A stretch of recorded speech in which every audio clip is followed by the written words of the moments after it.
Hello everyone, आज हम पढ़ रहे हैं हिंदी में पढ़ रहे हैं पाठ 8 जिसका नाम है राजा और कोयल। ओके स्टूडेंट्स, चलिए अब हम चैप्टर रीड करते हैं।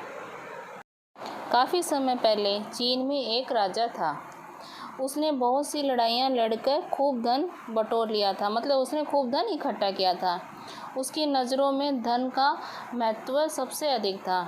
जब उसका खजाना धन दौलत से भर गया तो उसके मन में एक बड़ा ही आलीशान महल बनवाने का विचार आया और उसने अपने आदमियों को महल बनाने का आदेश दे दिया।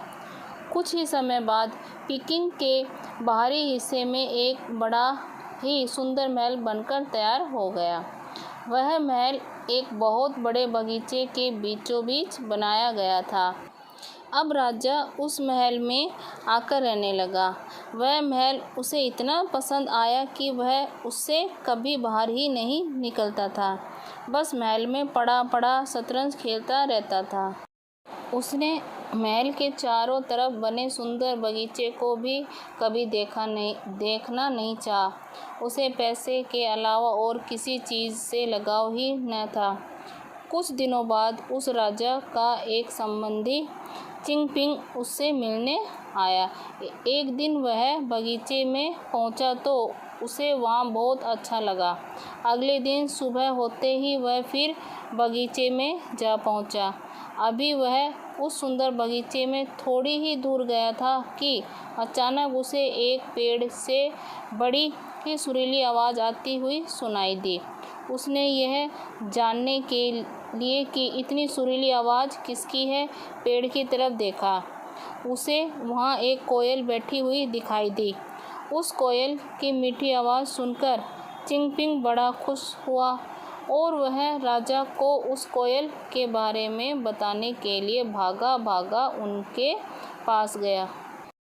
राजा ने जब चिंगपिंग से कोयल के बारे में सुना तो उसे उसकी बात पर विश्वास ही नहीं हुआ। चिंगपिंग के बार बार कहने पर उसने अपने नौकरों को बुलवाया और उनसे कहा, मैंने सुना है कि अपने बगीचे में कोई बहुत मधुर आवाज़ में गाने वाला पक्षी है। परंतु नौकरों में से कोई भी राजा की बात का जवाब नहीं दे पाया। उनमें से किसी ने भी अब तक बगीचे को पूरी तरह नहीं देखा था। इस पर राजा ने उनसे कहा, ठीक है, जाओ सारा बगीचा छान मारो और उस पक्षी को पकड़ कर लाओ। राजा के आदेश पर नौकर बगीचे में उस कोयल को खोजने लगे। कुछ ही देर में वह कोयल उन्हें आम के एक पेड़ पर गाती हुई दिखाई दे गई।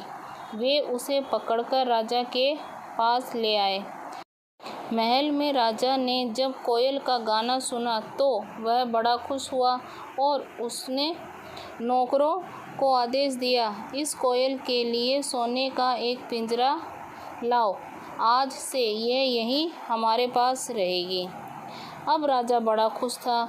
जब भी उसका जी चाहता वह उस कोयल से गाने के लिए कहता, परंतु कोयल उस पिंजरे में बिल्कुल भी खुश न थी। वह हमेशा उदास बैठी रहती और जब भी कभी गाती दर्द भरे गीत ही गाती। उसे उदास देखकर चिंगपिंग उससे पूछता, क्यों कोयल रानी, तुम उदास क्यों बैठी हो? इस पर वह कहती, मेरा इस पिंजरे में जी नहीं लगता, मैं फिर से बगीचे में जाना चाहती हूँ। इस तरह धीरे धीरे दिन बीतते जा रहे थे। एक दिन एक पड़ोसी देश का दूत राजा के पास हीरे जवाहरातों से बनी एक कोयल भेंट में लेकर आया। हीरे जवाहरात से बनी वह कोयल गाती भी थी, लेकिन बस 5 गीत ही उसकी आवाज़ में वह मिठास भी नहीं थी जो बगीचे की कोयल की आवाज़ में थी। परंतु राजा को उस दूत की लाई हुई कोयल बस इसलिए पसंद आई क्योंकि वह हीरे जवाहरात से बनी हुई थी। राजा ने उस कोयल की बड़ी प्रशंसा की। जब पहले वाली कोयल ने देखा कि राजा की नज़रों में हीरे जवाहरात से बनी कोयल की कीमत ज़्यादा है तो वह अवसर पाकर पिंजरे से उड़ गई। जब राजा को पता चला कि वह कोयल उड़ गई तो उसने गुस्से में कहा, देखो तो कोयल कितनी कृतज्ञ थी। मैंने उसे रहने के लिए सोने का पिंजरा दिया, फिर भी वह उड़ गई। इस तरह राजा को पहली कोयल के चले जाने पर गुस्सा तो ज़रूर आया, परंतु उसे कोई दुख नहीं हुआ, क्योंकि वह एक साधारण सी कोयल थी और उसके पास हीरे जवाहरात की बनी कोयल मौजूद थी, जो गा भी सकती थी। धीरे धीरे दिन बीतते गए। एक दिन अचानक ही उस राजा के सैनिकों ने उसे गद्दी से हटाकर शासन पर अधिकार कर लिया और उसे राज्य से निकाल दिया। गद्दी से हटा दिए जाने पर राजा बड़ा दुखी हुआ और मारा मारा घूमने लगा।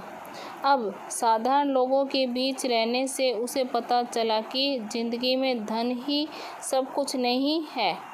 एक दिन राजा थका हारा एक जंगल के पास से गुजर रहा था कि उसे एक पेड़ की डाली पर गाती हुई वही पुरानी कोयल दिखाई दी। उसे देखकर वह वहीं पेड़ के नीचे बैठकर गाना सुनने लगा। जब कोयल का गाना खत्म हुआ तो राजा ने उससे पूछा, कोयल तुम मुझे छोड़कर क्यों आ गई थी? मैंने तुम्हारे रहने के लिए सोने का पिंजरा मंगवाया था।